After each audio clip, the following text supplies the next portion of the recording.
Accounts MCQ के इस video series में आज की इस क्लास में ऑडिटिंग के कुछ इंपॉर्टेंट ऑब्जेक्टिव क्वेश्चंस को देखेंगे। तो अगर आप किसी भी तरह के अकाउंट्स से रिलेटेड कॉम्पिटिटिव एग्जाम की तैयारी कर रहे हैं तो ये वीडियो आपके लिए काफ़ी इंपॉर्टेंट है। इस वीडियो को पूरा देखिए और कमेंट करके बताइए कि आपने कितने क्वेश्चंस का सही सही आंसर किया है। तो मेरा नाम है सुमित और आप देख रहे हो perfect tax and accounting solutions. तो चलिए शुरू करते हैं। दोस्तों सबसे पहला क्वेश्चन आपके स्क्रीन पे है, when the audit of company accounts was made compulsory in India.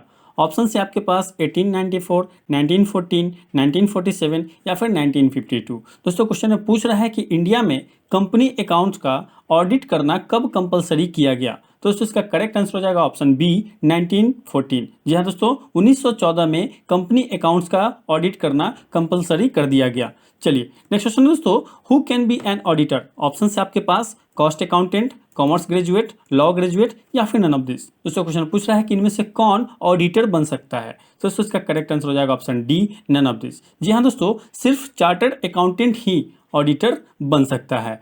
Clear है। चलिए नेक्स्ट क्वेश्चन है दोस्तों, ऑडिटिंग इज, ऑप्शन है आपके पास A science and art, both A and B या फिर नन ऑफ दिस। दोस्तों क्वेश्चन पूछ रहा है कि ऑडिटिंग साइंस है या फिर आर्ट है। तो दोस्तों इसका करेक्ट आंसर हो जाएगा option C both A and B. जी हाँ दोस्तों, ऑडिटिंग जो है वो साइंस भी है और आर्ट भी है। क्लियर है।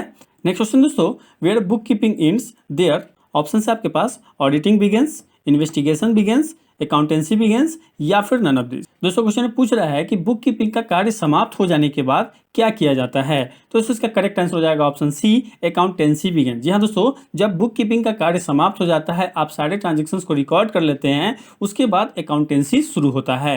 क्लियर है। चलिए नेक्स्ट क्वेश्चन दोस्तों, ऑडिटिंग बिगिंस वेयर। ऑप्शन से आपके पास book keeping ends, accountancy ends, investigation ends या फिर नन ऑफ दिस। दोस्तों क्वेश्चन पूछ रहा है कि ऑडिटिंग कब किया जाता है। तो दोस्तों इसका करेक्ट आंसर हो जाएगा ऑप्शन बी अकाउंटेंसी इंड। जी हाँ दोस्तों, जब अकाउंटेंसी का कार्य समाप्त हो जाता है तो ऑडिटिंग का कार्य शुरू होता है। क्लियर है। चलिए नेक्स्ट क्वेश्चन दोस्तों, auditing is extensive examination of accounts. Option है आपके पास ट्रू या फिर फॉल्स। दोस्तों क्वेश्चन में पूछ रहा है कि क्या ऑडिटिंग में अकाउंट्स का गहन एग्जामिनेशन किया जाता है, गहन जांच किया जाता है। तो दोस्तों इसका करेक्ट आंसर हो जाएगा ऑप्शन ए ट्रू। जी हाँ दोस्तों, ऑडिटिंग में अकाउंट्स का बहुत ही गहन जांच किया जाता है। चलिए नेक्स्ट क्वेश्चन दोस्तों, under vouching checking is done of. Option से आपके पास books of original entry, final books of account, balance sheet या फिर नन ऑफ दिस। दोस्तों क्वेश्चन में पूछ रहा है कि वाउचिंग के अंदर किस चीज को चेक किया जाता है। तो इसका करेक्ट आंसर हो जाएगा option A books of original entry. जी हाँ दोस्तों, वाउचिंग में बुक्स ऑफ ओरिजिनल एंट्रीज को चेक किया जाता है कि आपने जो ट्रांजेक्शन्स रिकॉर्ड किए हैं वो वाउचर के हिसाब से सही है या फिर नहीं।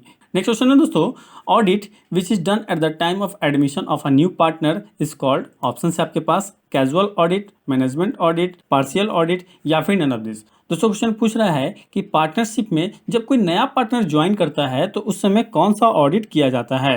तो इसका करेक्ट आंसर हो जाएगा option A casual audit. Next question दोस्तों, to examine the books of accounts is the dash object of auditing. Option है आपके पास प्राइमरी, सोशल, सब्सिडरी या फिर नन ऑफ दिस। दोस्तों क्वेश्चन में पूछ रहा है कि बुक्स ऑफ अकाउंट्स का एग्जामिन करना ऑडिटिंग का कैसा ऑब्जेक्ट है, कैसा उद्देश्य है। तो दोस्तों इसका करेक्ट आंसर हो जाएगा ऑप्शन ए प्राइमरी। जी हाँ दोस्तों, बुक्स ऑफ अकाउंट को एग्जामिन करना ऑडिटिंग का सबसे प्राइमरी उद्देश्य है। क्लियर है। चलिए नेक्स्ट क्वेश्चन दोस्तों, verification of financial statement is dash object of auditing. Option से आपके पास प्राइमरी, सोशल, सब्सिडरी या फिर नन ऑफ दिस। दोस्तों क्वेश्चन पूछ रहा है कि फाइनेंशियल स्टेटमेंट का वेरिफिकेशन करना ऑडिटिंग का कैसा ऑब्जेक्ट है। तो दोस्तों इसका करेक्ट आंसर हो जाएगा ऑप्शन ए प्राइमरी। जी हाँ दोस्तों, फाइनेंशियल स्टेटमेंट का वेरिफिकेशन करना भी ऑडिटिंग का मुख्य उद्देश्य है। क्लियर है। चलिए दोस्तों, अगर आप इस वीडियो से कुछ सीख रहे हैं तो इस वीडियो को लाइक कर दीजिए, दोस्तों के साथ शेयर कीजिए और चैनल पर नए तो इस चैनल को सब्सक्राइब करके बेल आइकन प्रेस कर दीजिए, जिससे आपको हमारे सारे वीडियोज की नोटिफिकेशंस मिलती रहेंगी। साथ ही अगर आप अकाउंट्स के स्टूडेंट हैं, टैली ERP9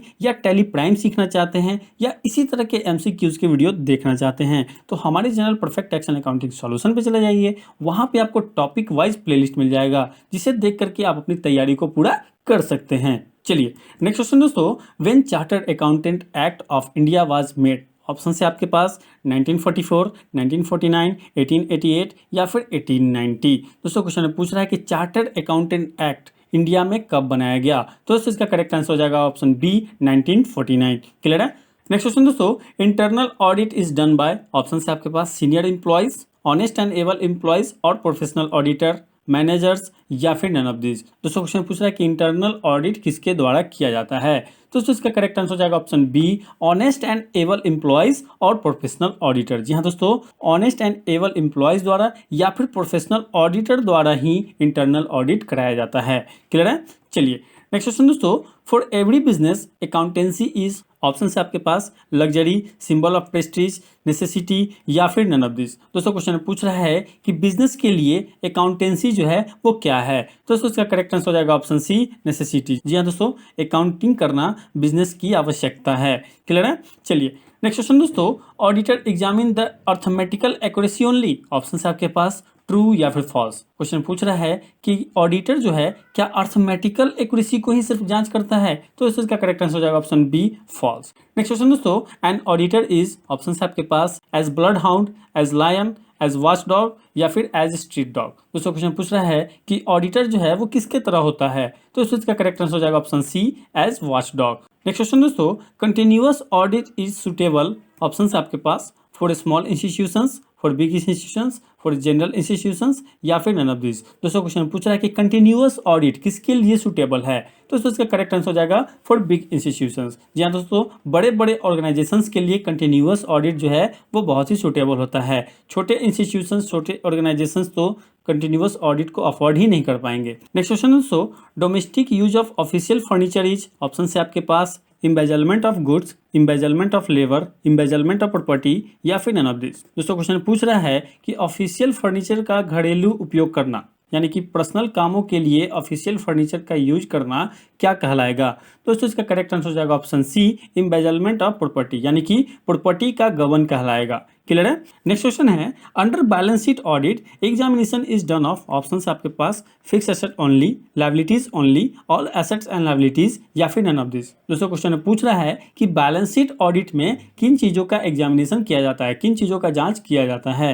दोस्तों इसका करेक्ट आंसर हो जाएगा option C, all assets and liabilities. जी हाँ दोस्तों, बैलेंस शीट तो होता ही एसेट एंड लायबिलिटी से रिलेटेड है ना, तो इसमें सारे एसेट एंड सारे लायबिलिटीज की एग्जामिनेशन किया जाता है। नेक्स्ट क्वेश्चन है दोस्तों, audit program should be, option है आपके पास रिटेन, वर्बल, ब्रीफ या फिर नन ऑफ दिस। दोस्तों क्वेश्चन पूछ रहा है कि ऑडिट प्रोग्राम कैसा होना चाहिए। तो दोस्तों इसका करेक्ट आंसर हो जाएगा ऑप्शन ए, रिटेन। जी हाँ दोस्तों, ऑडिट प्रोग्राम जो है वो हमेशा लिखित होना चाहिए। क्लियर है। चलिए नेक्स्ट क्वेश्चन है दोस्तों, purchase a machinery for ₹5,000 but debited to purchase account is, option है आपके पास clerical error, error of principle, compensating error या फिर नन ऑफ दिस। दोस्तों क्वेश्चन में कह रहा है कि आपने मशीनरी परचेज किया 5,000 रुपया का, लेकिन उसे आपने परचेज अकाउंट में डेबिट कर दिया, तो ये किस तरह का मिस्टेक है। दोस्तों इसका करेक्ट आंसर हो जाएगा option B, error of principle. Clear है। चलिए नेक्स्ट क्वेश्चन दोस्तों, goods return by customer should be entered in, option है आपके पास sales return book, stock book, both accounts या फिर नाइदर ए नॉर बी। दोस्तों ये क्वेश्चन आपके लिए होमवर्क है, इसका आंसर आप हमें कमेंट बॉक्स में देंगे, साथ में ये भी बताएंगे कि आपने कितने क्वेश्चंस का सही आंसर किया है। दोस्तों वीडियो से आपने अगर कुछ सीखा है तो इस वीडियो को लाइक कर दीजिए, दोस्तों के साथ शेयर कीजिए और चैनल पर नए तो इस चैनल को सब्सक्राइब कर लीजिए। Thank you for watching. Vande Mataram.